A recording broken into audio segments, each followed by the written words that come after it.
Meu nome é Olavo Luiz Pimentel de Carvalho.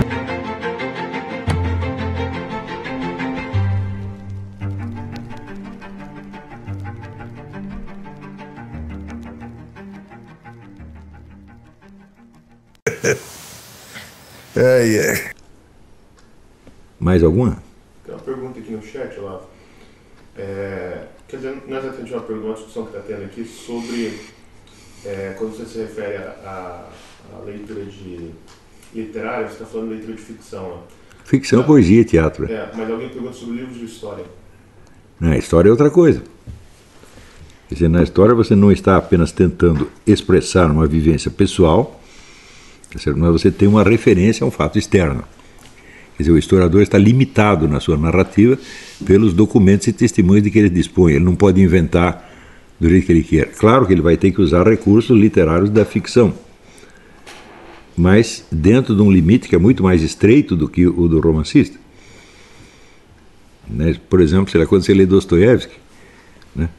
Cada 100 páginas ele introduz um personagem novo que não tinha nada a ver com a história e tudo muda de repente. O Jacob Wasserman faz a mesma coisa. Quando chega no finzinho, entra um personagem novo. William Faulkner, no Luz de Agosto. Está tudo indo numa certa direção, de repente aparece um personagem, nas últimas 20 páginas muda toda a história. Né? Quer dizer, ele está contando uma tragédia e a tragédia tem um happy end, graças a um personagem que entrou no fim. Isso vale na ficção, mas na história o cara não pode fazer isso. Tem que se ater ao nível do provável, né? Não do... A diferença é essa, o historiador ele tem que montar uma narrativa na sua mente, exatamente como o ficcionista cria a narrativa, só que a narrativa tem limites. Ele não está livre para operar do jeito que ele queira. Então é uma coisa dificílima de fazer. Eu adoro ler biografias, né?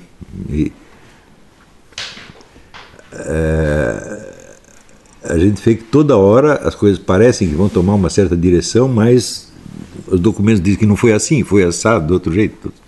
Você é obrigado a ceder. Então isso quer dizer que o aprendizado da linguagem tem que ser feito mesmo na literatura de ficção. Ali, de certo modo, a linguagem do sujeito está livre, ele pode fazer o que quiser. Como é que o senhor lê ficção? O senhor lê a história do início ao fim ou o senhor faz anotações? Não, não anoto nada. Só quando tem, às vezes, alguma frase notável no meio, marco aquilo, mas isso é raríssimo. Quer dizer, eu leio ficção acreditando no que eu estou lendo. É a tal da suspension of disbelief. Você acredita que aquilo está acontecendo mesmo? É por isso que quando o ficcionista ele começa a abusar dos recursos linguísticos, usando mais recursos que seriam próprios da poética, a história perde tensão. Isso acontece com o João Guimarães Rosa, evidentemente. Ele começa a brincar com as palavras tal, e a coisa perde realismo. Você não consegue acreditar mais naquilo, porque aquilo depende da linguagem que está sendo dita. Um bom romance geralmente é bem adaptável para uma peça de teatro ou para um filme, porque a história vem em primeiro lugar. Não é isso? É o que dizia o Ian Forster. O que é um romance? Ele diz, bom, o romance é uma história. Infelizmente é só isso. Então a história perde, ela sai do centro e se torna o suporte de uma invenção linguística. Ou James Joyce acontece isso também. Você fica tão interessado na linguagem que já não interessa mais o que está acontecendo. E às vezes coisas que nem estão acontecendo, ele gasta 40 páginas só para fazer um floreio verbal. O final do Ulisses é assim. A mulher doida está tendo um sonho erótico, ele faz sonho erótico de 40 páginas, não há que aguente, pô. Aliás, eu li em algum lugar que ele influenciou o Guimarães. Claro. O Guimarães Rosa quis fazer em português o que ele fez em inglês. Eu leio os dois e gosto, mas não dá uma paixão como dá um romance de verdade, pode dar. Não é o Irmãos Karamazov, o Guerra e Paz, não é outra coisa. Né? Em geral, a linguagem do romancista ela tem que ser, ela tem que aceitar um segundo plano. Né? Quer dizer, a ficção mesmo, que é a história, ela tem que ser o centro da coisa.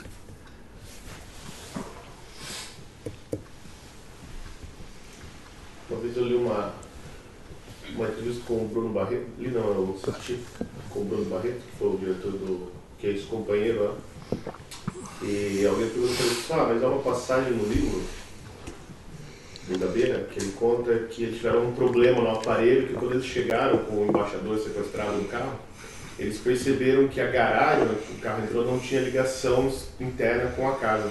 Então eles tiveram que sair da garagem para a calçada na rua, dar a volta e entrar pelo outro portão, pela calçada na rua. Então por que você não mostrou isso no filme? Porque se eu colocasse isso no filme, ninguém acreditaria. Tem esse princípio da verossimilhança, né? E se o leitor não acredita na história, babau, acabou o efeito. Mas também não pode esquecer o que dizia Aristóteles: não é verossímil que tudo aconteça de maneira verossímil. Alguma coisa absurda tem de acontecer. Mais algum aí?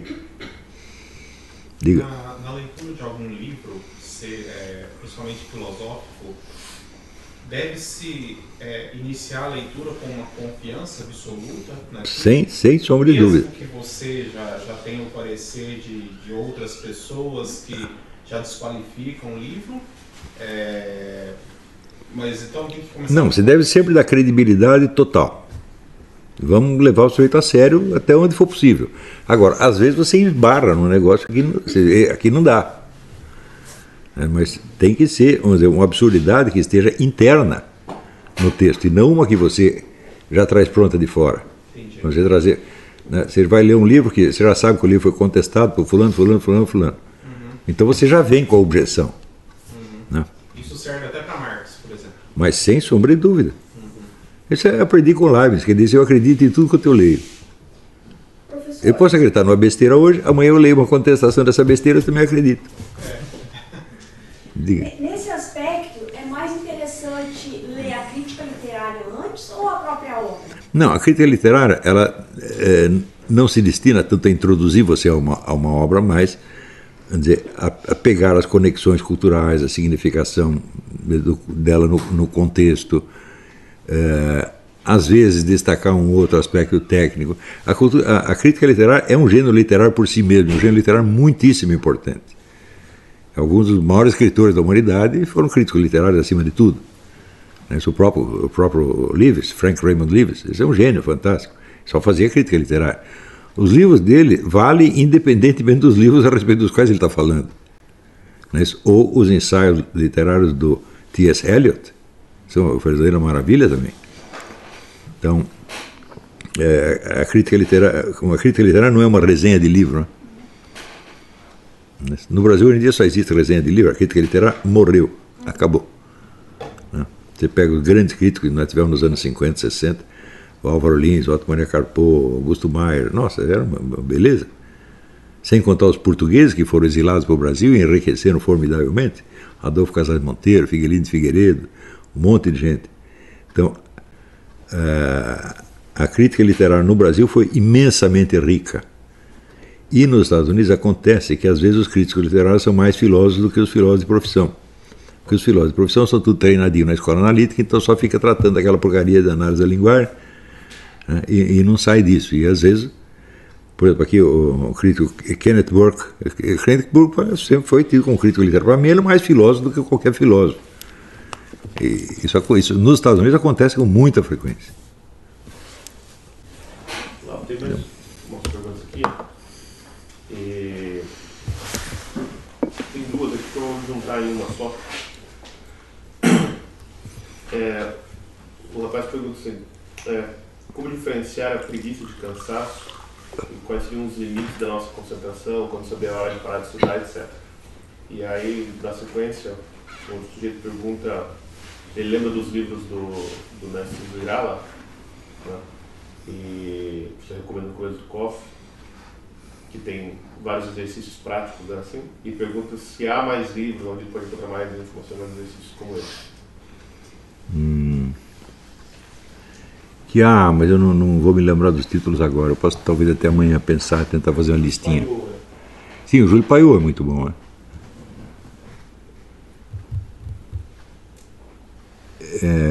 Tem vários, mas eu preciso pensar um pouco.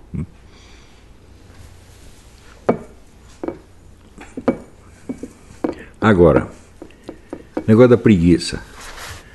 Aristóteles dizia, você deve exercer a inteligência moderadamente. Isso quer dizer que você estudar mais de 3 horas por dia perde tempo. O normal, para quem começa, digo eu, é 1 hora, não mais do que isso.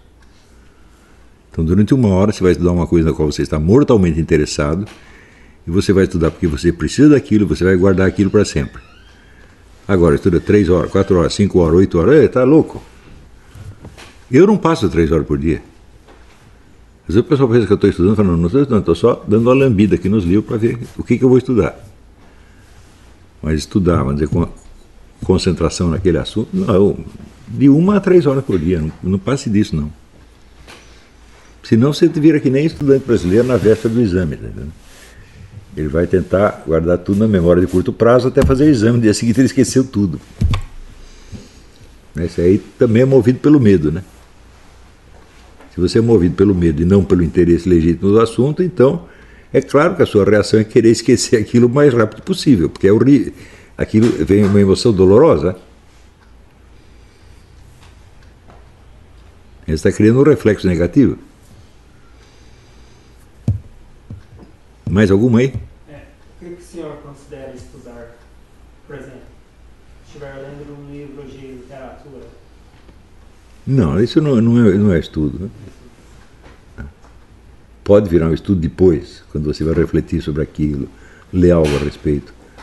Mas a simples leitura de um romance é como você assistir um filme. É um divertimento, no fim das contas.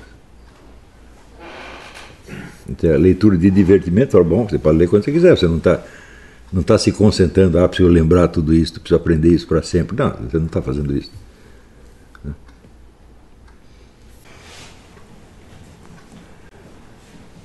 Então, aí surge o problema, o que eu devo ler?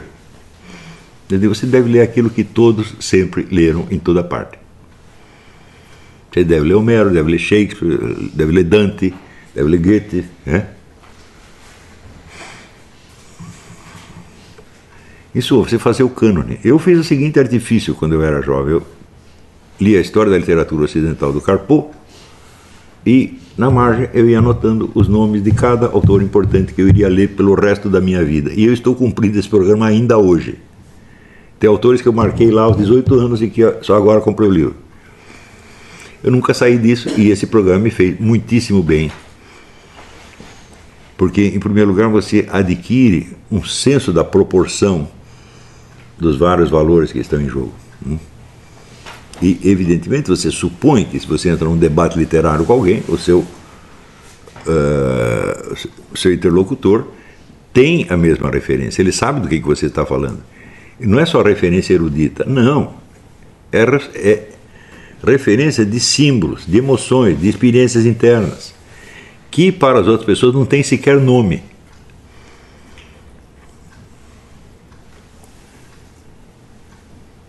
Se você adquire esta retaguarda, às vezes a menção de um nome de uma pessoa já te abre um universo inteiro.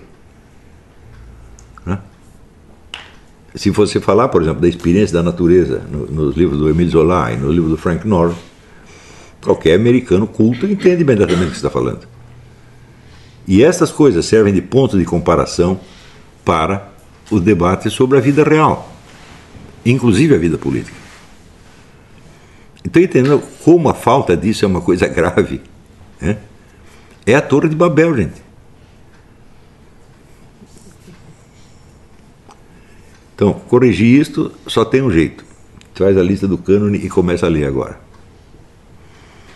Talvez dentro de 10 anos você comece a participar mentalmente, imaginativamente, do que o Mortimer Adler chamava com razão a grande conversação. Ou seja, o que você fala significa algo dentro de uma escala humana geral, não só na escala de Villani-Ocunhé ou da repartição pública onde você trabalha ou da maldita faculdade que você está frequentando.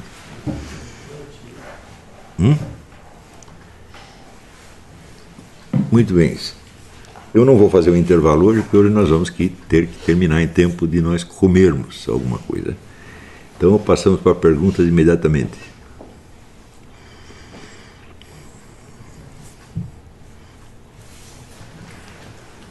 O quê? Quer me dar o seu café para eu pôr para você? Vou pegar um café para você. 7h20 no meu relógio. E nós não podemos passar.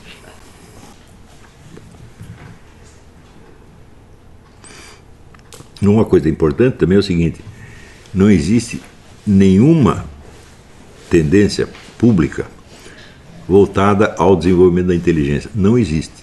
Né? Pode existir, vou fazer um cursinho, você vai fazer tais exercícios, etc, etc. Isso nunca funciona. Porque a inteligência se exerce na realidade. Você aprender a resolver um monte de probleminha hipotético te torna habilíssimo em resolver probleminhas hipotéticos. E, na verdade, e sempre será uma inteligência especializada. Inteligência verbal, inteligência matemática, inteligência espacial, ou inteligência social, como eles chamam. Bom, na verdade você usa tudo isso ao mesmo tempo, sem poder diferenciar essas coisas. Né?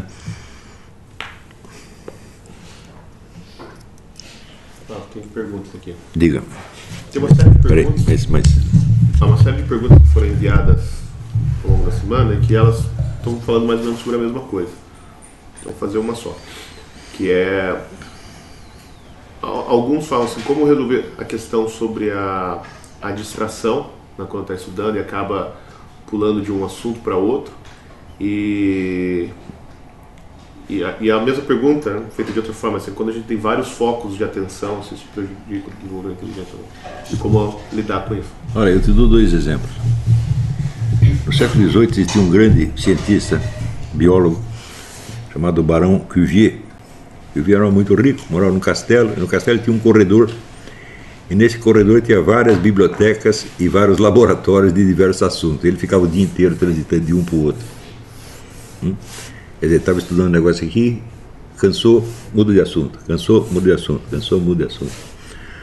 O geógrafo, Richard Burton, é homônimo do ator, não era tão rico, então ele tinha apenas 16 mesas, uma para cada assunto, e ele passava o dia inteiro mudando de assunto. Não há o menor problema. Eu leio 15, 20 livros ao mesmo tempo, sempre fiz isso. O problema da distração não é a distração, você simplesmente perdeu o interesse, então você vai tratar de outra coisa, depois desse interesse volta. Tente dar um sentido circular a isso. Tente voltar sempre, né? Mas não adianta forçar além da medida do seu interesse real. Talvez, ligado a essa questão, você pudesse falar um pouco da importância da prática da meditação. Peraí. Talvez para subsidiar um pouco essa resposta, fosse possível refletir um pouco sobre o tema da importância da meditação na vida intelectual. Muito bem, então, Hugo de São Vítor tem um escrito que eu considero um material quase obrigatório, isso aí está no meu site, que chama Pensar, Meditar e Contemplar. Entende? O que é pensar? Pensar é você simplesmente transitar de uma ideia para outra. Você faz isso quase que automaticamente. Às vezes você tem que dirigir um pouco o fluxo do pensamento, mas é simplesmente uma fileira de pensamentos. Meditar é fazer o contrário. Você partir de uma ideia e rastrear para trás a origem dela. Aquela pergunta que eu sempre falo, de onde você tirou essa ideia? Eu sei que não adianta fazer essa pergunta, porque as pessoas respondem justificando a ideia. Daí eu tenho que repetir a pergunta com outra forma. Eu não perguntei as razões que fundamentam a ideia, eu perguntei a origem dela. Da onde você atirou? Em 100% dos casos, as pessoas não sabem. Né? Então você pode ter tirado a ideia de uma experiência, da imaginação, de algo que você leu, tá certo? Então você pode rastrear no sentido histórico e só aí você pode rastrear os seus fundamentos.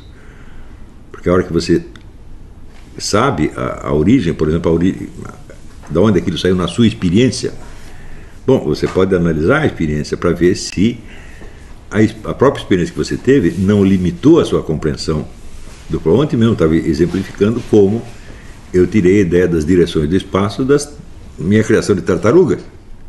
Né? Eu nem sabia que tinha esse nome. Né? muitas vezes, tem muitas ideias importantes que aparecem para nós na infância, e nós não sabemos o nome dela, e depois nós adquirimos outras ideias na escola, em vez de desenvolver as que nós já tínhamos. Ora, a ideia que tem uma raiz na experiência, ela significa alguma coisa, ela tem um valor. Não é isso? E você não deve se afastar dela, você deve aprofundá-la, porque essas são as ideias que você realmente tem.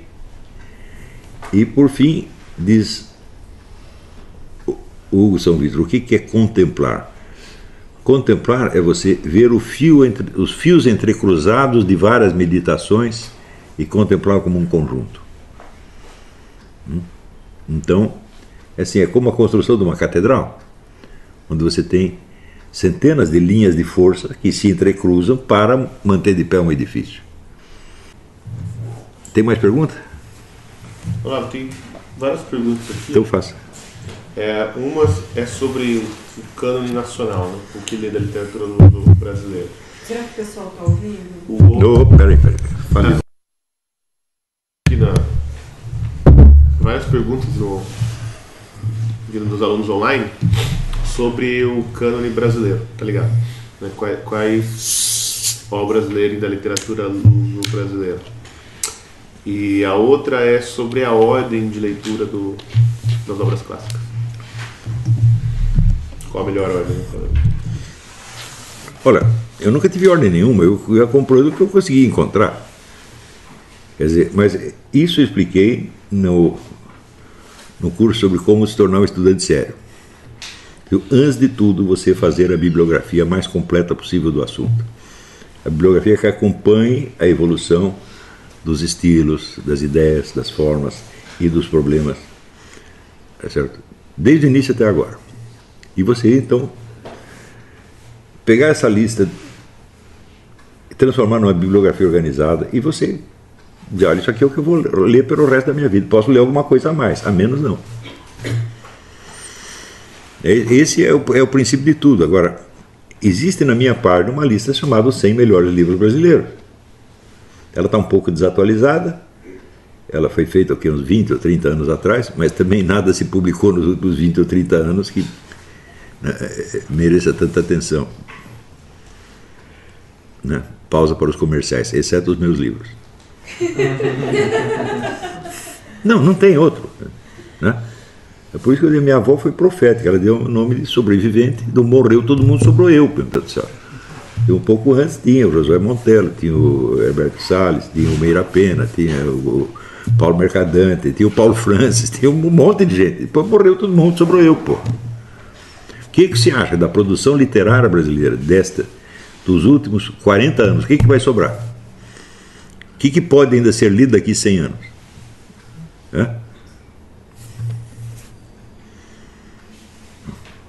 Eu lamento informar, vai sobrar só eu. Bom, eu acho que tem mais pergunta aí.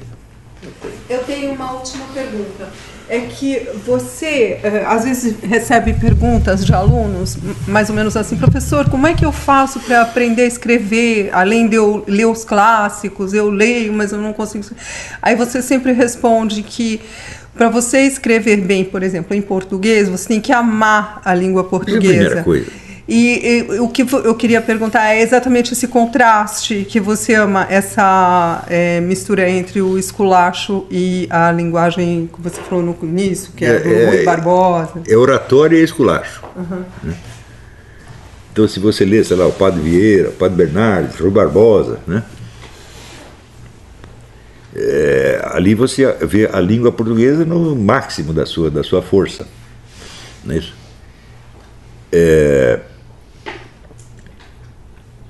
Mas, ao mesmo tempo, a língua de todos os dias no Brasil, ela é cheia de ambiguidades e duplo sentido que um estrangeiro não pega, simplesmente. Você acha que é a língua melhor do mundo para você contar uma piada, não tem outra. Né? Eu sou louco, sou tarado pela língua portuguesa, tanto de Portugal quanto do Brasil. Né? Então, essa é a primeira condição, você tem que amar essa língua e ver o que ela tem de específico, que talentos que ela desenvolve por si. Tá certo? A segunda coisa é você aprender a copiar os grandes escritores. Você está lendo o cara, experimente escrever coisas no estilo dele, copia o mais possível para dar o mesmo efeito. É sempre assim que as pessoas aprenderam a escrever, não foi de outra maneira. Só que você não vai copiar um, você vai copiar 20, 30, 100. E no fim disso vai sair o seu estilo. Também precisa ver o seguinte, é um negócio que eu falei isso no encontro lá de Vassouras. É quando você encontrar a sua própria voz. É você conseguir falar as coisas de tal modo como se você estivesse falando com o próprio Deus, que te conhece, e ao qual não adianta mentir e não adianta fingir. Então, a voz com que você fala com Deus, no exame de consciência, essa é a sua verdadeira voz. Mas não pode entrar um elemento teatral aí, né? Você chegar para Deus fingindo um remorso desgraçado. Não, eu estou arrependido, mas não tanto, né? Essa é a sua verdade, Quer dizer, eu estou arrependido, mas eu tenho um monte de desculpa para apresentar, eu não vou apresentar aqui porque você já conhece todas. Então você também graduar o julgamento que você faz de si mesmo de acordo com o bom senso e usar para você o mesmo critério que você usaria para um outro e não um critério teatral exagerado. Você não se entra na histeria? Não é isso? Muitas vezes eu tive que confessar para Deus o seguinte: Deus, eu cometi tal pecado, eu não sinto que é um pecado, mas a igreja diz e portanto deve ser, né? Mas lamento, isso não chegou a penetrar na minha consciência emocional, entrou na consciência intelectual apenas. Quem já não teve essa experiência? Todo mundo tem, mas ele não fala assim com Deus, né? Só que eu digo, mas é para falar assim, porque essa é a sua verdade e ele te conhece. Tem mais aí? Deixa